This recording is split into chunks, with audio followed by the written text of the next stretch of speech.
I'm here to introduce Eugene Halton, who's in the sociology department here at Notre Dame, and he's been here since 1982.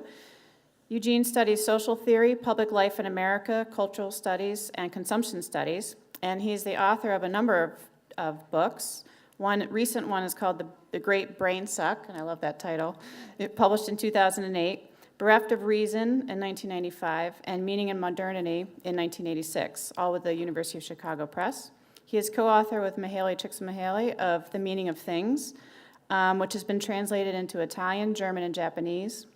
His current projects include writing on contemporary materialism, possessions and home life, consumption and socialization, objects and animism, and the things that things say. He is writing a book on the making of modern consciousness. Please welcome Eugene Halton. Thank you. Great, thank you. And so my talk today will be on that last theme. I'd like to address the sources of self and symbolizing through considering what I'm calling the emergent drama of interpretation. I'd like to consider that both in a developmental aspect and also with some evolutionary considerations of how the capacity for symboling may have arisen through forms of dramatic interaction. I have this on. Is this loud enough right here?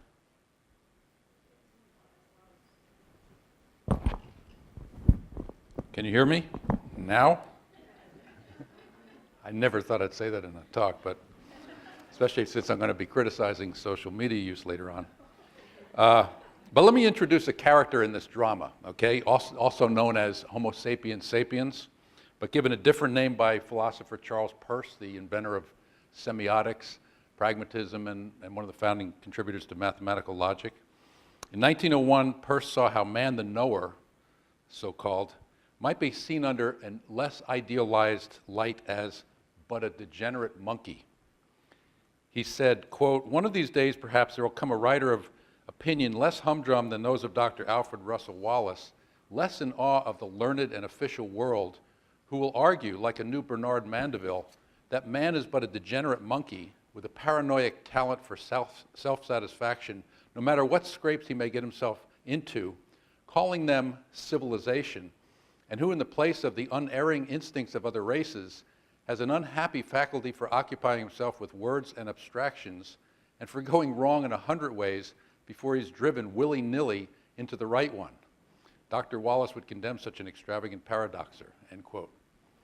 So Peirce meant the term degenerate monkey both playfully and in the mathematical sense of degenerate as a falling away from a pure type. He noted elsewhere the prolonged neoteny of humans and how the most characteristically sapient qualities of humankind derive from the newest and thus most immature portions of the brain.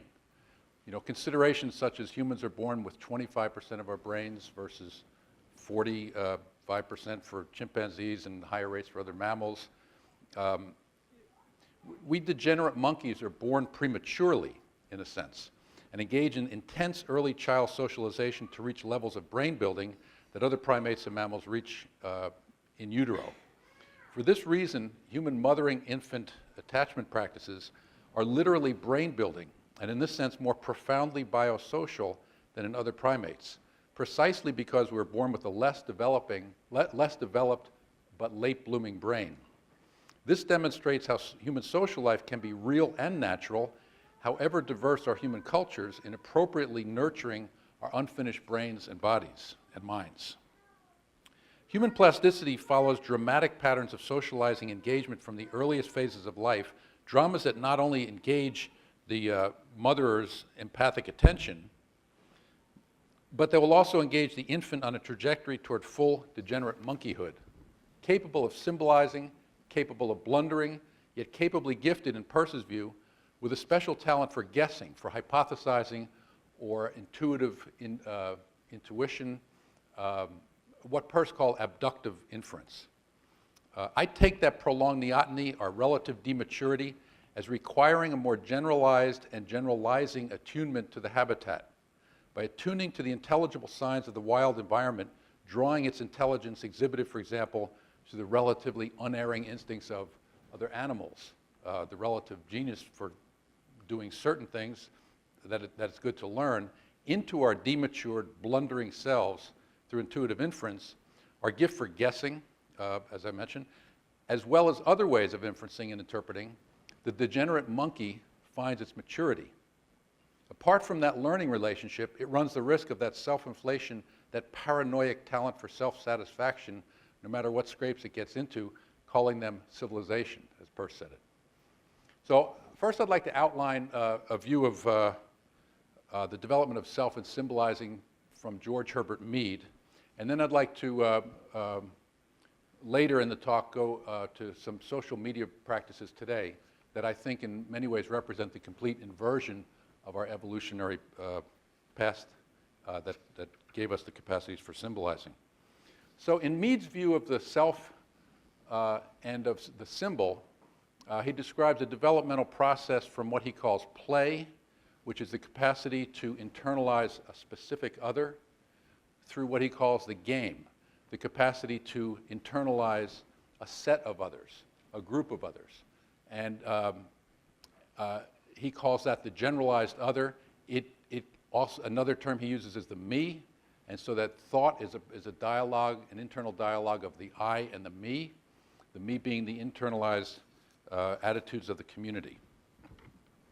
Mead also discussed the idea of imitation and rejected the idea of automatic instinctive imitation as a form of socializing in favor of a model of interactive engagement. This is from a 1909 paper. It's not quite automatic imitation, but a robust capacity to engage in dramatic, communicative sociality. He says, the important character of social organization of conduct or behavior through instincts is not that one form in a social group does what the others do, but that the conduct of one form is a stimulus to another to a certain act, and that this act again becomes a stimulus to the first, to a certain interaction, a reaction, and so on in ceaseless interaction. The likeness of the actions is of minimal importance compared with the fact that the actions of one form have the implicit meaning of a certain response to another form. The probable beginning of human communication was in cooperation, not in imitation, where conduct differed, and yet where the act of the one answered to and called out the act of the other. The conception of imitation as it is functioned in social psychology needs to be developed into a theory of social stimulation and response, and of the social situations which these stimulations and responses create. And he goes on. So communicative cooperation is the starting point for Mead's model of the interactive situation, but it begins even earlier than Mead imagined. It stems from the subcortical infant brain from within hours of birth, as Meltzoff and Moore and Trevarthen and others have shown. Such communicative cooperation is possible in newborn and infant interaction with mothers, a dramatic dialogue without the presence of a fully organized object that can be responded to, yet an object sufficiently co-present that dialogical interaction can occur. This situation stems from genetically transmitted physiological needs of the infant called out through the call and response gestural repartee with the mother caretaker. And this dialogue represents one of the ways I think we should understand how nature and culture play, and how Homo sapiens sapiens needs to be not understood simply as Homo competitor, but as what Huizinga called Homo ludens, man playing. The interplay of human infant and mother is rhythmic and musical from the beginning, and also has been characterized as a kind of dance. Kirsti Mettinen, a philosopher and psychologist who developed the baby dance method for parent-infant interaction beginning at 8 weeks, finds that, quote, simple movement sequences in a playful interaction with the baby, through this, a mutual conversation of gestures is established as a basis for learning. Basically, baby dance method is about how to speak babyese. In baby dance method, the baby is provided with a consistent opportunity to gain a sense of understanding and the attentions of the adult as they unfold in and by the sequence of jointly performed movements. The quality of the interaction is shown to display basic formal features of ordinary polite conversation. It's shown to be a true dialogue, though not with words, but with moves. Similarly, Stephen Malik and Colin Trevarthen describe the complex communicative musicality of weeks-old infants showing, quote, precise formulation in terms of 3 parameters, pulse, quality, and narrative, which are revealed in turn-taking interactions and charted through spectrographs. They chart it as music. The infant has the capacity in the call and response to phrase correctly at the right time, as you would in a piece of music. So there's something inborn manifesting in the spontaneous gesture afforded by the genetically prepared physiology in social interplay. Right at the start of human life, we could say with Shakespeare, the play's the thing. These results illustrate, I think, the dramatic interplay of human biology and culture, of robust inborn capacities, interaction with plastic socializing practices. It's not just, as many of my sociological colleagues say, social construction. It's also natural construction. In fact, here we see how the natural construction of this engagement makes possible over the next couple of years the emergence of symbolizing, which makes possible social construction. Viewing the drama of interaction as a subject, the drama of interaction as the subject rather than the infant, allows a perspective in which the emergent symbol may itself initially be the center of awareness and self-awareness, both developmentally and in its evolutionary emergence. Again, the play's the thing, whether the player is aware or not.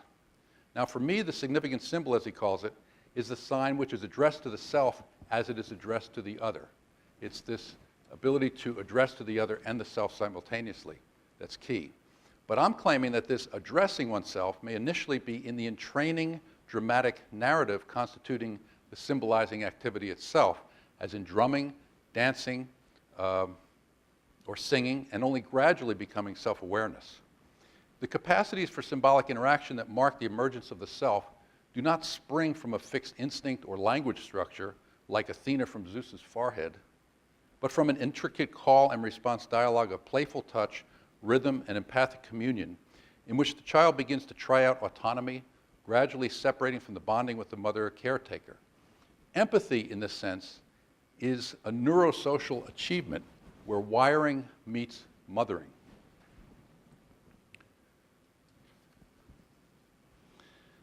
Let me turn to a kind of general model I'm using here, but I'm going to need your help, okay?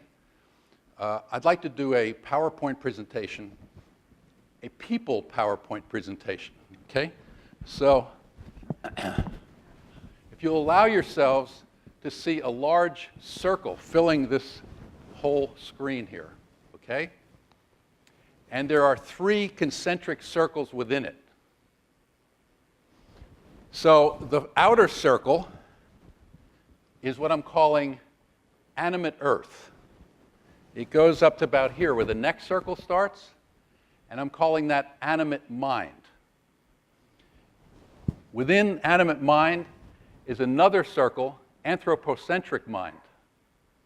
Within that circle is the last one, mechanicocentric mind. In my view, the idea of history and civilization as progress needs to be balanced off against a view of history and civilization as a lie. And so I'm trying to do with this diagram a view that would show that history and civilization, rather than progress, represents a contraction of mind. Humans evolved into animate mind in attunement to the animate Earth, to the living circumambient intelligence that they found in the creatures and forms of life around them, which includes weather, which includes all things. With the advent of agriculture and civilization, humans walled off from the wild other as the ultimate representation of for the mind's eye. Literally walled off, paradise is a Persian word that means enclosure. And cities were kind of a paradise, literally the city walls. But also, domesticated plants and animals were dematured creatures that the degenerate monkey created for itself, creating a whole world of a dematured environment. And along with this came physical changes such as shortened heights, decreased nutrition, and so forth, but mind changes that were profound. We went from a world that was seen as a gift to one of sacrifice, we went from a world in which the animal other, for example, as something to pay really close attention to, something to revere, something that's religious, was contracted to the idea that degenerate monkeys are worthy of reverence, that we ourselves are the model for ourselves. That seems to me problematic. Do you want to use a dematured monkey as your ultimate? But wait, there's more. In the modern era, we contracted away from that model to a model of the machine as the ultimate in the universe. In the 1270s, in a Benedictine monastery somewhere in Northern Europe, a divine birth occurred, the mechanical clock. It grew and grew. And so by the 17th century, we actually came to believe in the delusional idea that the universe really is a schizoid, unfeeling machine.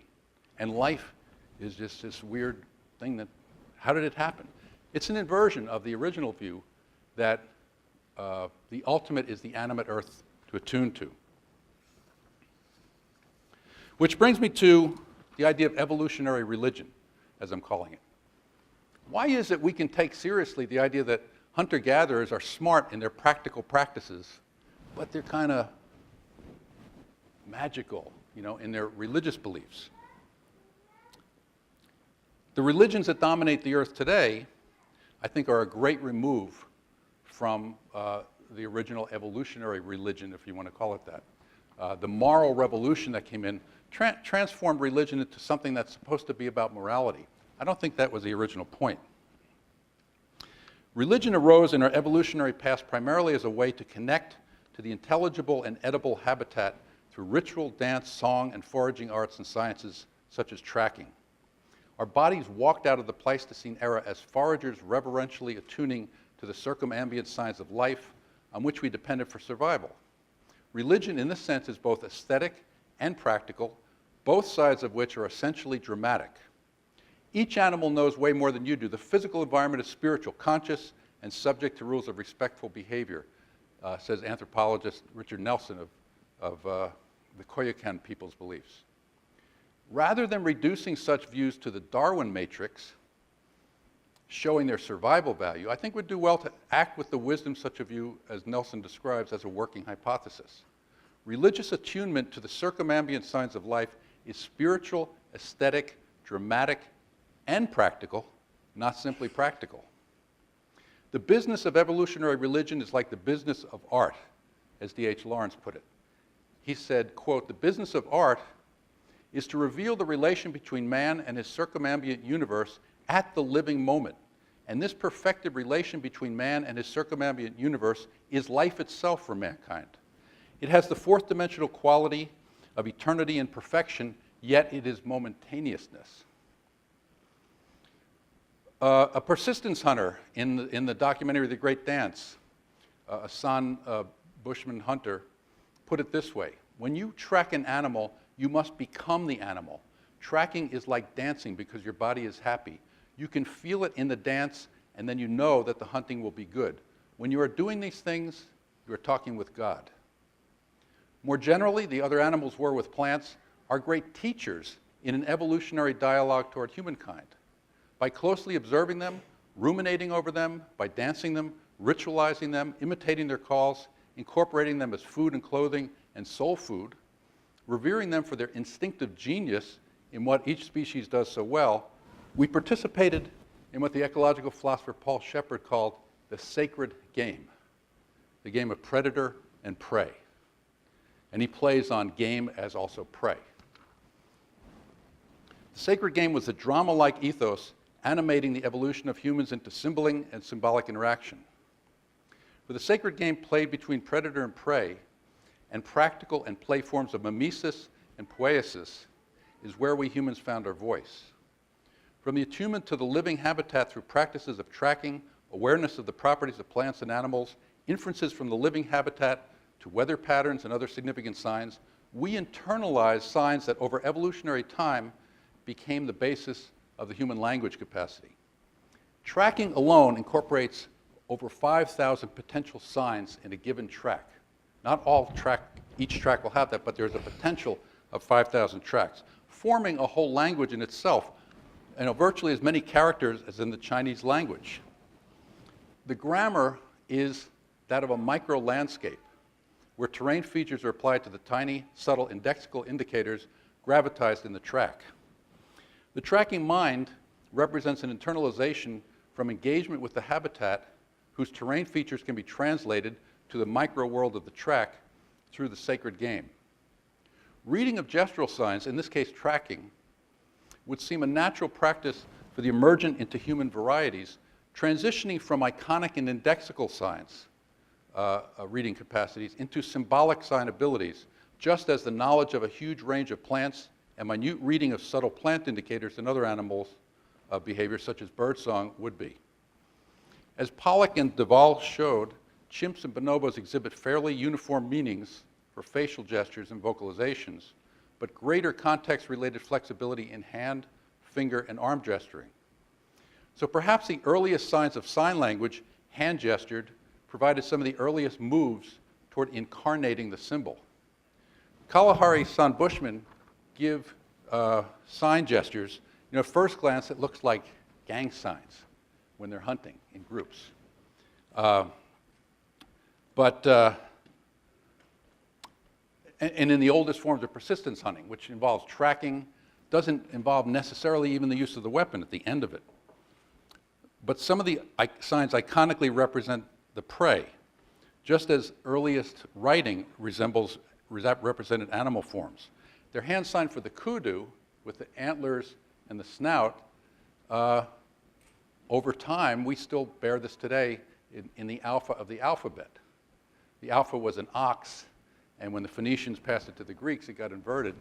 And so we still bear this today. Tracking can give a picture of a creature, including human, more accurate in some ways than an MRI. They're more than a vocabulary, though. They iconically and indexically reveal states of body and mind of animals. They tell narratives when you're following them. From the blink of an eye to, as tracker Tom Brown puts it, quote, the condition of the small intestine, the large intestine, the bladder, and the colon. We can see the rhythm of the breathing, whether an animal is taking a breath in or out in any given track. We can read mild afflictions such as a common cold, a slight injury, arthritic conditions, congestion, sniffling, as well as growling, grunting, and other vocal callings. Some movements that cannot be picked up by the human eye. Ear cocking, shivering, panting, twitches. He goes on and on and on. These large number of indicators give some insight into the vocabulary of Aboriginal mind, fluid in the language of tracks, the language of plants, and whole other languages of the wild other.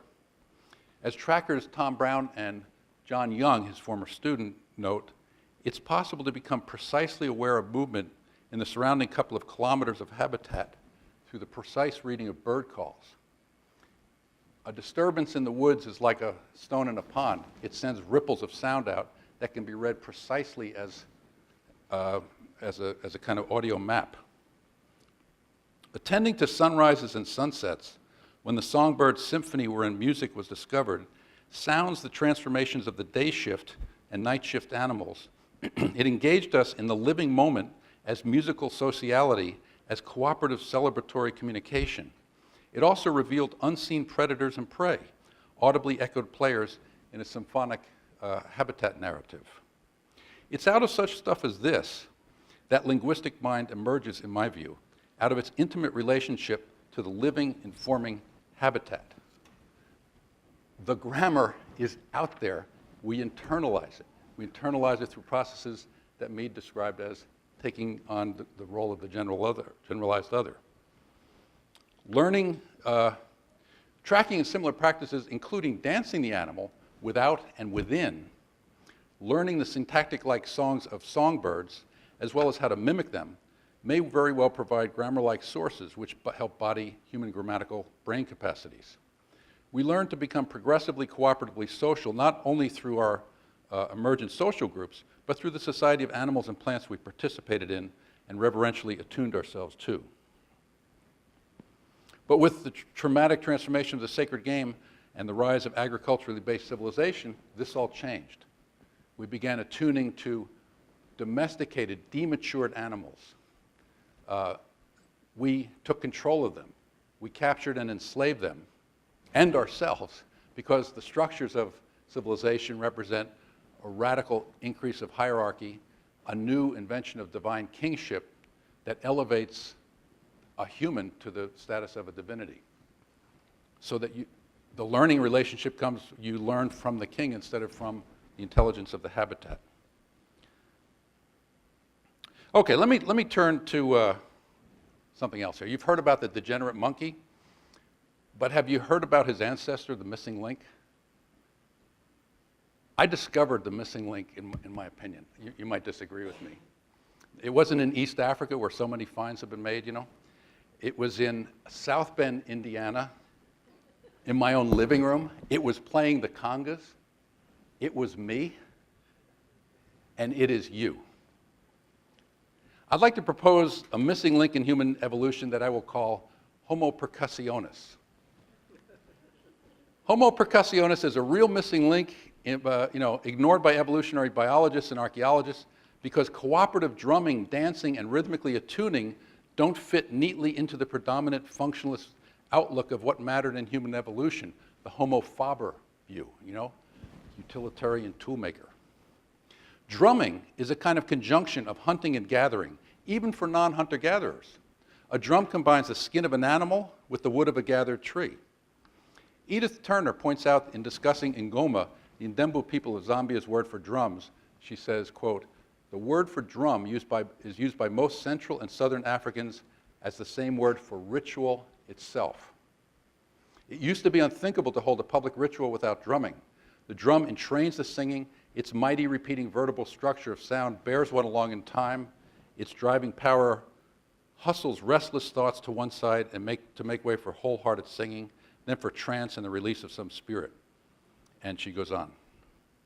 They had a drummers' conference, or hunters' conference, talking about the old rites and rituals she had studied in the 50s with her husband Victor. And some of the younger guys said, "This stuff is cool.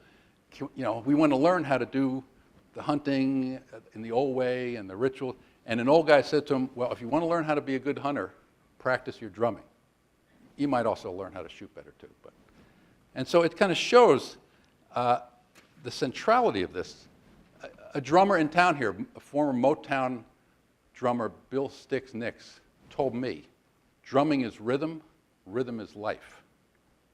The rhythm of the hunt involves tuning into bird song and calls, rhythmic melodic tunes, which can be read for indications of movement and relative size of moving creatures.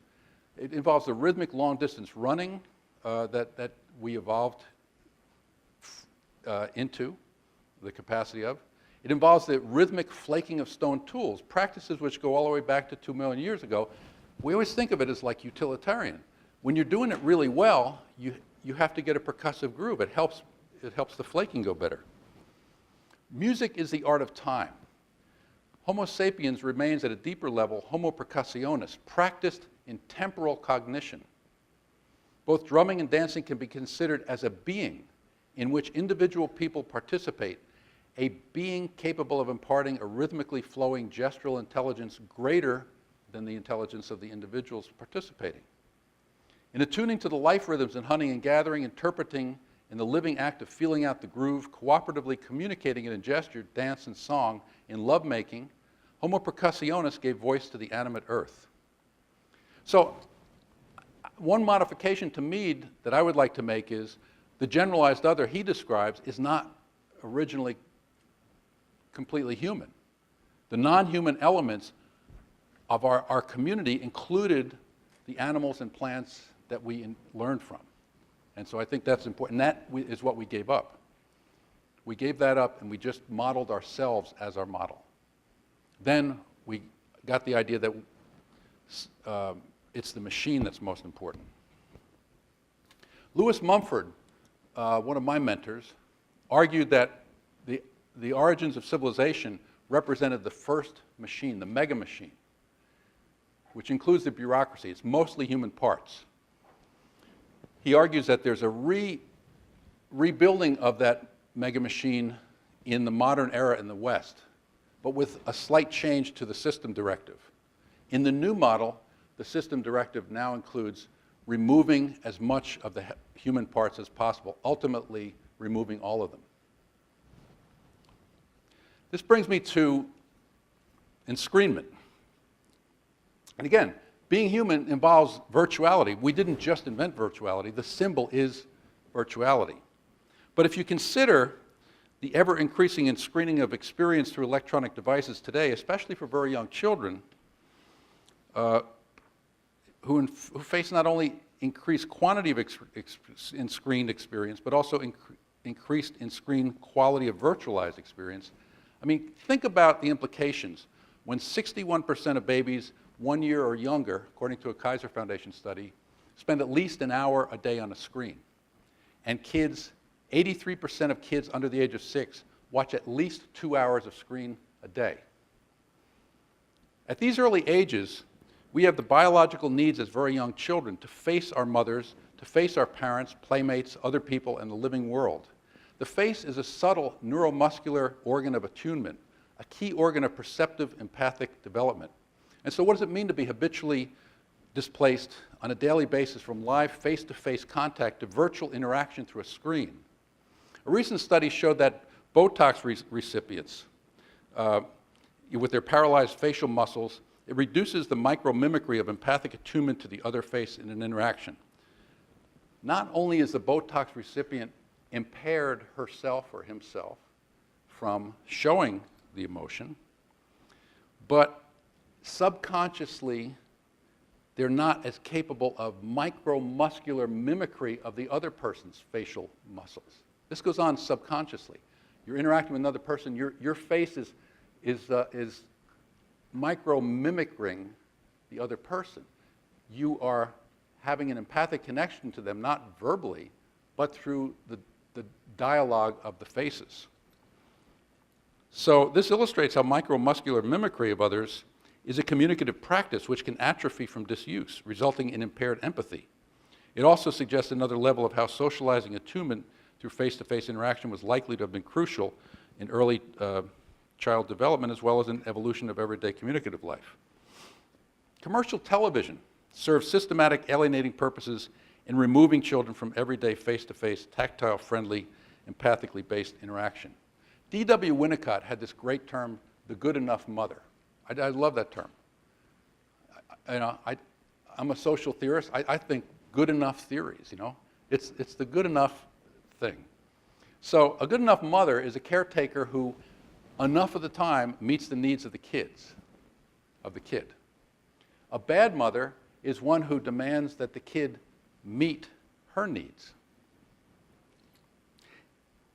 And so, in this sense, a television and electronic screen devices more generally can function as a bad mother, not only in being unempathic to the child's needs, but in demanding of the child that it meets its needs. It meets the television's needs through commercial advertising and the desires it instills. This is a form of mothering that we put our kids into. We can put our kids into a bad mother situation for hours a day. The studies of media time for American children paint a bleak picture involving a huge giving up of here and now social interaction as anchoring one's real life to a virtual life of virtual communications for what's basically a full workday 7 days a week. Kaiser Foundation study was done 12 years ago, they did it 5 years later, and they did it then, 2 years ago. And the 5 years in, they thought they reached the limit of how much time kids could spend. And then the last time around, it went up again. The average time for 8 to 18-year-olds in America in front of a screen is 7 hours and 38 minutes a day. That's actually 10 hours and 45 minutes counting multitasking, but just condensing it to clock time, it's 7 hours and 38 minutes a day. For tweens between 11 and 14, who arguably are more vulnerable as the identity of puberty hitting and identity flux is going on, they clock in another hour. They're actually at about 8 hours and 40 minutes. And it's even higher for African American and Hispanic kids, 8 to 18. Clock in at about 10 hours a day. Think about it. If you sleep for 8 hours a day and you go to and come back from school roughly 8 hours a day, the rest of your time is basically in screened time. And this study does not include school screen, in school screen time. Are you lumping all screens as fit for TV, the telephone, any screen, computer? Yes. All of that, yeah. This represents a significant loss of face-to-face contact and tactile connection to a virtual world that's supposed to be there as a convenience, a means to self-direction, towards self-originated experience, where you're engaged in the moment, emotionally available to the moment, and capable of self-determination and unscripted, spontaneous conduct. But that's not where these 8 to 18-year-olds are at. They're undergoing what I call the great brain suck. Sociologist Juliet Schor studied young teenagers in Boston and found that children more involved in consumer culture are more depressed, more anxious, have lower self-esteem, and suffer more psychosomatic complaints. She was expecting that the higher levels of psychological problems would cause those children to be heavier users of media because of their problems, but media use was not directly related to psychological functioning. Instead, she found that, quote, media use matters, but its effect flows through consumer involvement. Heavy users become more involved in consumer culture. Television induces discontent with what one has. It creates an orientation to possessions and money, and it causes children to care more about brands, products, and consumer values. And so, we have the uses of Facebook and Twitter for political activism, even social revolution we've seen, but that's not where these kids are. That's not the 8 hours, the 7 hours and 38 minutes a day. Much of the screening content is commercial, and so it appears that these little kiddies are going to market virtually all of their spare time, becoming branded in the process with logos, with endless acts of violence for boys, images of sex objects for girls. The dynamics of how kiddies get captured by pseudo-ecstatic button pushing speak not only of corporate consumerist capitalism maximizing itself, the machine, but also of unbounded technological innovation as another agent of transformation of social lives and identities, including gender. Some people actually call this progress. I call it brain suck. In a October 21st, 1949 letter to his former student Eric Blair, who had changed his name to George Orwell, congratulating him on 1984, Aldous Huxley predicted, he said that you really nailed totalitarianism, this is a great book, but he predicted that within the next generation, pleasure conditioning that he pictured in Brave New World would replace pain conditioning as a more efficient means of control. Huxley said, within the next generation, I believe that the world's leaders will discover that infant conditioning and narco-hypnosis are more efficient as instruments for government than clubs and prisons, and that the lust for power can be just as completely satisfied by suggesting people into loving their servitude as by flogging them and kicking them into obedience. During that next generation, TVs went from virtually no homes in 1949, like a couple of 2%. Generation later, 1970, all homes had TVs. Key to the advent of consumer culture and its pleasure conditioning was a diffusion of commercial television and its screens and spectators. One of the transformations from the animate mind into civilizational mind is a transformation from a participation consciousness into a spectator consciousness. Television functioned as the major apparatus of socializing people into the role of consumers, as a new landscape of consumption began to emerge in the 1950s with franchise businesses and shopping malls. Unprecedented prosperity, a lot of other factors helped to create what I call megatechnic America, marked by heightened centralization of power and consumption fueled by pleasure conditioning. Children are growing up in a world ever more literally faceless while simultaneously more virtually infaced, a world where texting can displace talking and reading, where Facebook can displace actual faces in everyday life, where MySpace can displace my place, my here and now. Localized in self-originated experience, the here and the now localized and self-originated experience is what seems to be evaporating. Children and adults face an ever-enlarging culturescape of buttons, actual ones on devices and virtual ones and screened on the devices. The droll neo-Puritan button pushers of the 1950s, it was a derogatory term in the 1950s. We need to bring it back, I think. They've been transformed into the ecstatic texting, gaming, net surfing button pushers of today in a world where both work and play have become dominated by button pushing. Consider how many thousands of buttons people push per day at their computers, cell phones, music players, and other devices, all in the service of virtualized social interaction. The palpable world of Homo percussionist, rhythmically touching, grasping, feeling, is inverted to an endless, impalpable repetition of touching without feeling that which is literally touched. It's not talking heads, it's typing heads. So, video games. Video games such as Guitar Hero and Rock Band, they do their work too.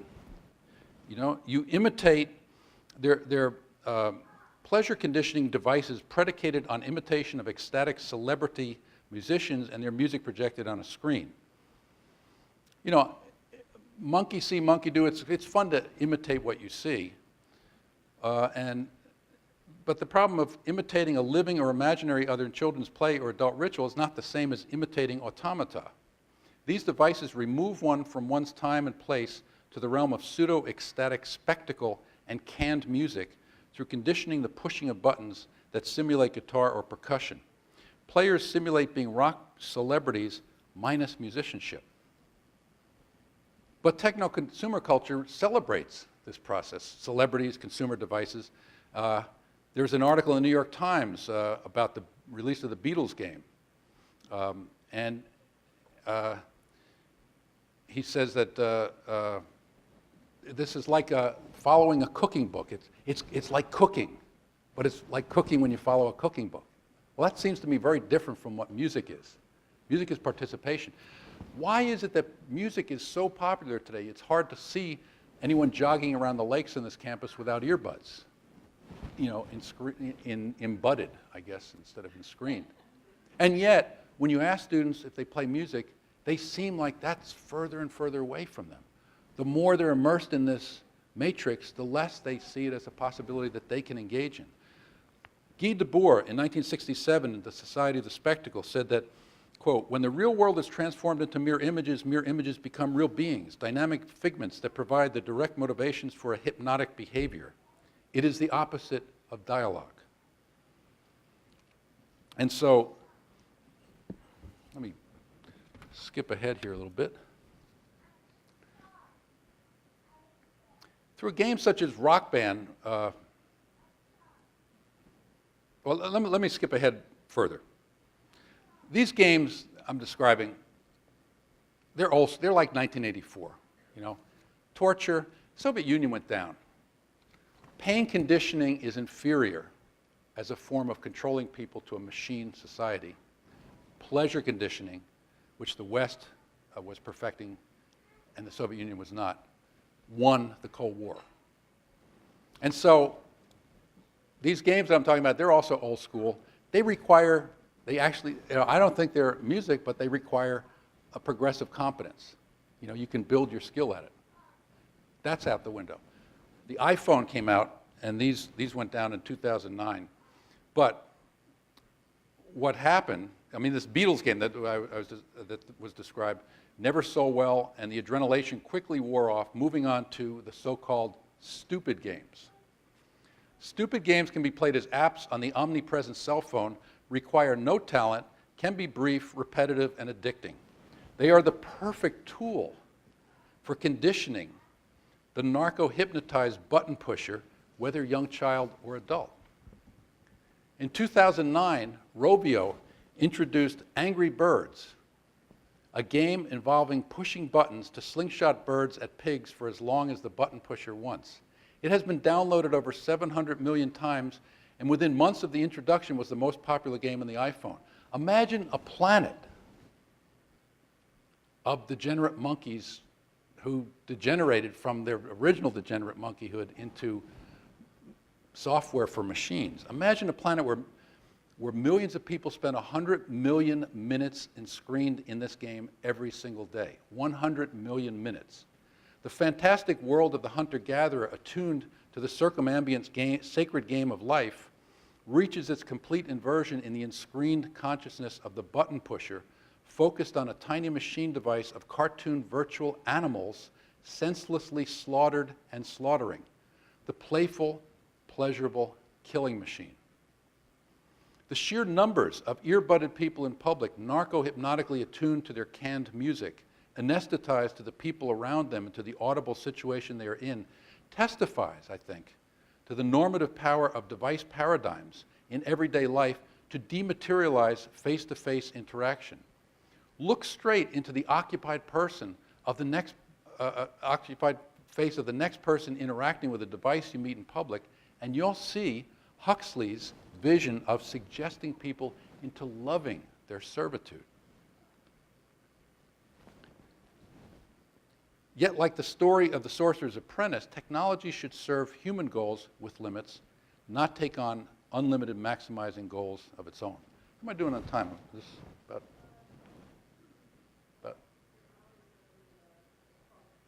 Okay. So I'll just end with a quick quote here.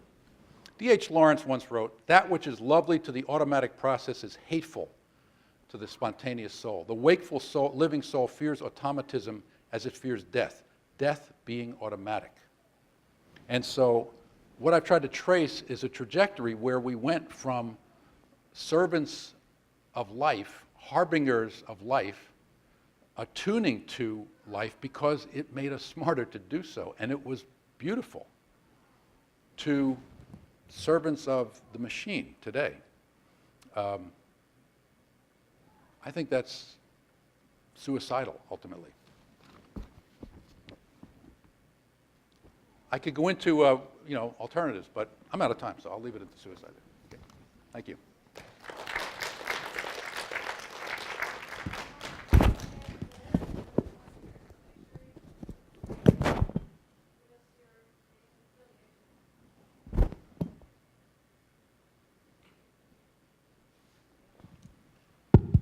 I actually have a lot of questions, but I'll go with one for right now. I'm Bridget McGann. I'm from Indiana University, South Bend. I'm an undergrad in anthropology.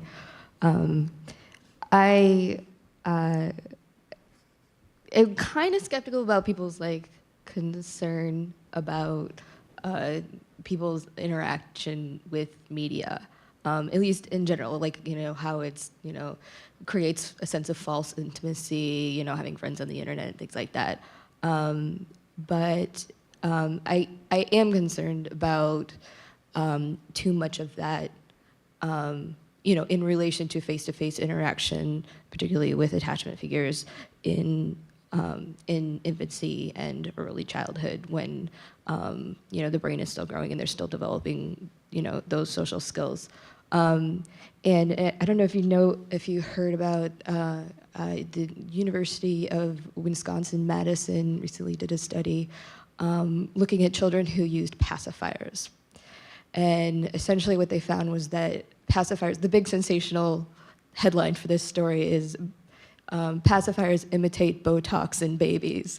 Because Botox, is known to kind of freeze the muscles of the face and prevent you from using facial expressions. And they kind of wondered if extensive pacifier use in toddlers is detrimental to them being able to try out facial expressions and on other people and getting their reaction, and learning from that.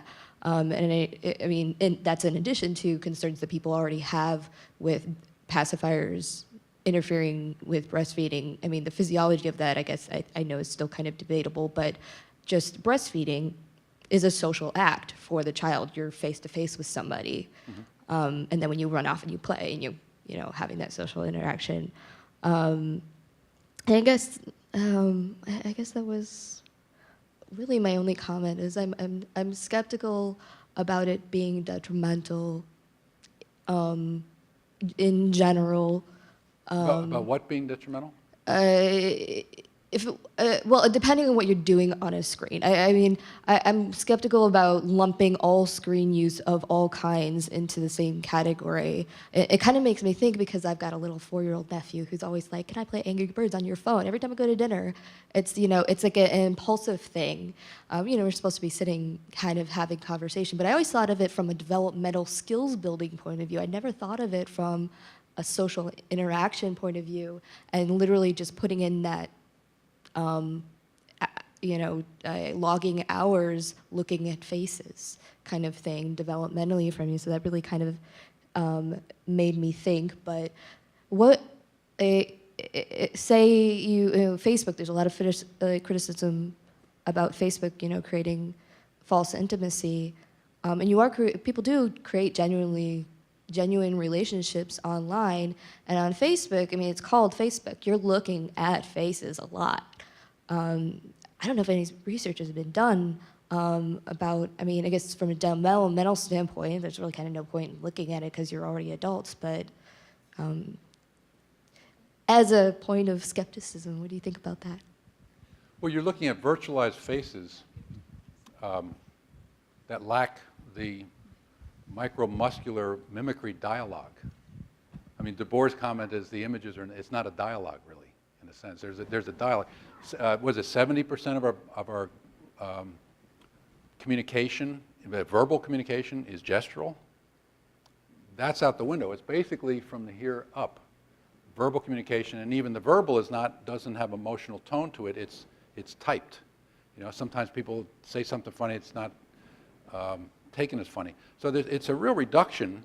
It can be chatty, but it's a real reduction of a lot of dynamics, which again, it can be fun.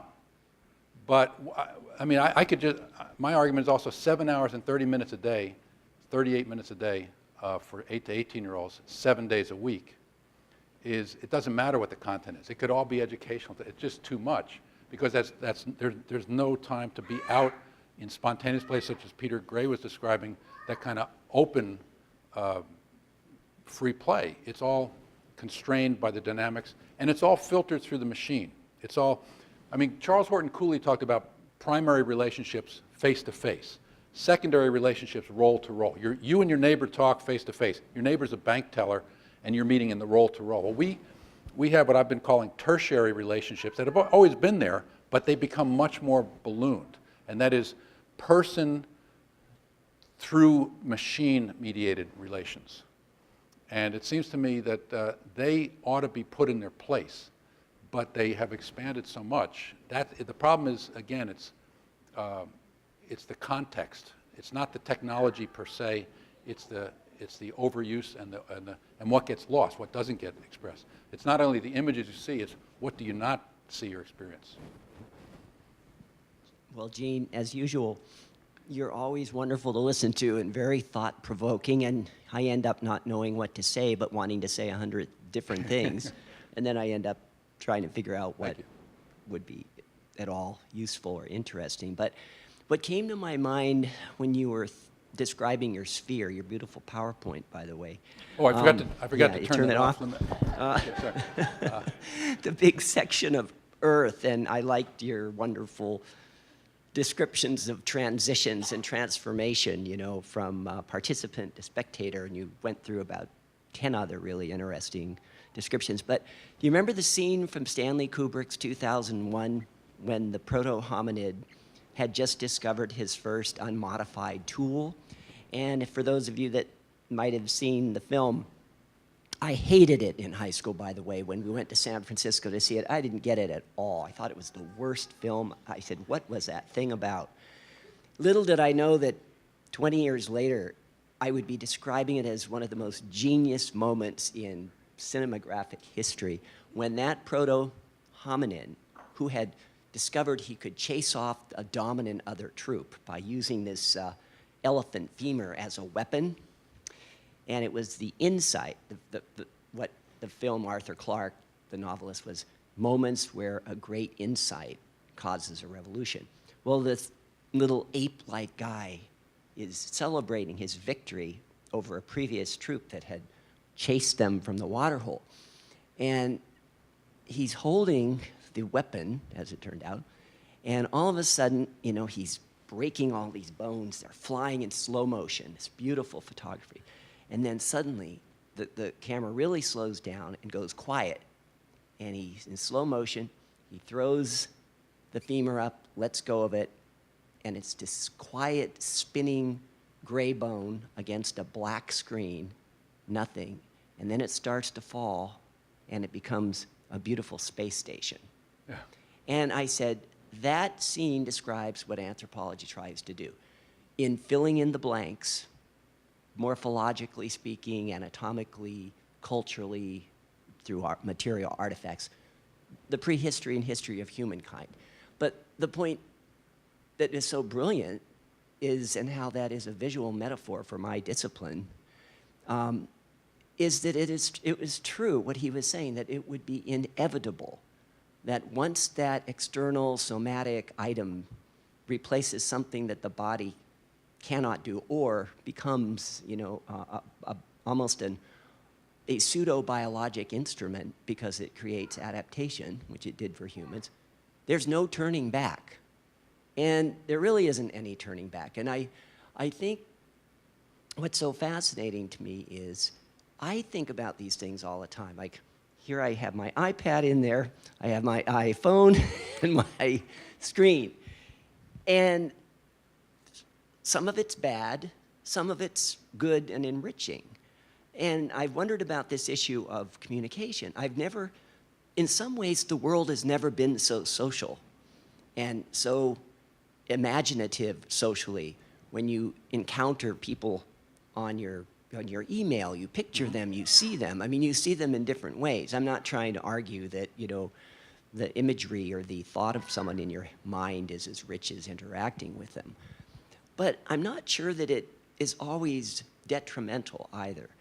I'm not sure exactly where I'm going with this, but I can tell you I worry about people with always listening to music when they're walking around campus, and I honestly can't figure out why people do it and how they do it, because it takes you away from your immediate context. I think that's maybe worse, the sort of termination from your auditory world, you know. And I don't see how people are even comfortable Audio-visual doing world. it. Yeah. The other day, I was walking the lakes here, and because I didn't have one of those on, I was able to glance over at 4 deer that were right next to the lake right over here. And it's that, you know, capacity to But I'm catch just saying, something. maybe to make some non-logical conclusion, I totally am entertained and provoked by what you say, and I like the way you describe it.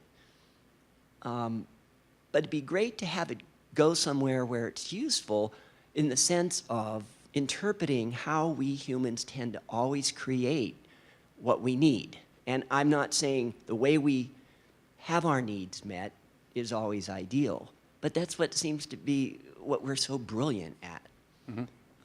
I don't know, someday I'm assuming that, you know, how we saw in 1981, we saw the Terminator, and that integration of skin and metal and electricity and biosynthetics.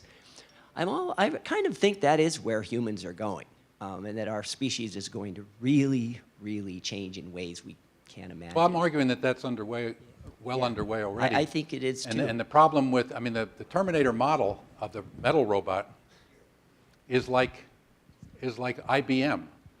IBM created hardware. Microsoft came along and said it's the software.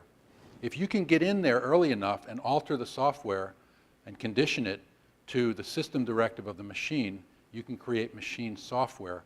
That's what I'm claiming, these hours of screening time, these hours of mechanized time, the hours, and other forms of mechanization, how we eat, what we eat, mechanized food, unlimited, you know, the obesity epidemic. A lot of these just seem to me to be a part of, when you have the machine as the ultimate, and a sense that it's unlimited, it is not sustainable. And so I'm not arguing a Luddite position, I'm arguing an appropriate technology, and the appropriateness of it has to be connected to a larger outlook of, you know, what is the world and what is our place in it. And I think part of my argument is that once we deattuned from the wild habitat, we ran the risk of running awry, and that's what we're doing now. And so how can we take what is valuable from our evolutionary past and put it back into our civilization today? Civilization never had to face the prospects of self-limitation, I think, until now. Now when we've raped the earth and devastated the biosphere, when large predators in the oceans are, what, 90% gone? This is not sustainable. And so we have a choice to come to what we've never had to do before. And I think when you look at our evolutionary past in hunter-gatherer societies, there's relative senses of limits. It may not, maybe good enough would be the term. And we don't, our society does not have that built in. How could we take those kind of practices? For example, early parenting practices. We can put that into effect today, I think. That can, maybe we don't want infanticide, but there's a lot of other, the close tactile contact. Maybe the appreciation of touching in a world that we're touching all the time. But every time you touch, you're conditioning yourself that there's no feeling involved. Think about that. Not the content of what the communication is on Facebook or something else, but a conditioning that you don't touch the world anymore. So, or diet. We know that the Paleolithic diet is the healthiest diet. What ways can we model that today? What ways can we model it not in what we eat only, but what we do with the earth? So that I hope that. We need to stop now, so reserve your questions for later. We'll have a grand discussion at the end, so save up all those questions. Time for lunch downstairs. The books are available till 4:30 today. They'll have the desk out in the lobby here. Thank you very much, Gene. Very nice. Thank you.